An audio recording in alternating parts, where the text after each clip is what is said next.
जापानको अफिस संस्कृति विश्वमै प्रसिद्ध छ। समय पालन, अनुशासन र इमान्दारिताको लागि। दिनको सुरुवात सधैँ समयमा नै हुने गर्दछ। कर्मचारीहरू एक आपसमा अभिवादन गर्दै एकदमै राम्रो सौहार्दपूर्ण वातावरण तयार गरेर दिनको सुरुवात गर्ने गर्दछन्। हरेक कर्मचारीहरू आफ्नो जिम्मेवारीलाई गम्भीरतापूर्वक लिने गर्दछन् र उनीहरूले साना साना कामलाई पनि एकदमै गम्भीर रूपमा चाहिँ लिने गर्छन्। चाहे त्यो सानो नै किन काम होस्, त्यसलाई अत्यन्तै गम्भीर र सहनशील रूपमा लिने गर्छन्।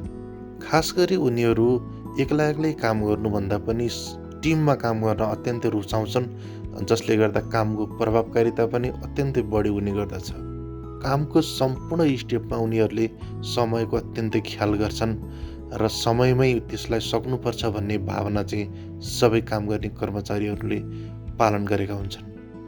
कुनै पनि काम सानो हुँदैन, उनीहरूको लागि उच्च सम्मानका साथ काम गर्छन् र ठुलो साउले पनि एउटा चाहिँ सामान्य कर्मचारी अथवा चाहिँ बोस भन्ने भावना हुँदैन। त्यहाँ सहकर्मीको हिसाबले सबै एकअर्कालाई मिलेर गर्ने, सहयोग गर्ने र आत्मसम्मान हुने गर्ने गर्दछ।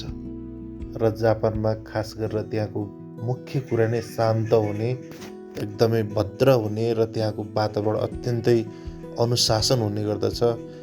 एकले अर्कालाई चाहिँ अत्यन्तै अनुशासित भएर, मर्यादित भएर चाहिँ सहयोग गर्ने र निर्देशन दिने, त्यो हिसाबले काम हुन्छ र सो कुराको अत्यन्तै ख्याल गरिन्छ, उच्च मूल्याङ्कन हुन्छ। यो सिद्धान्त हामीले पनि फलो गर्ने कि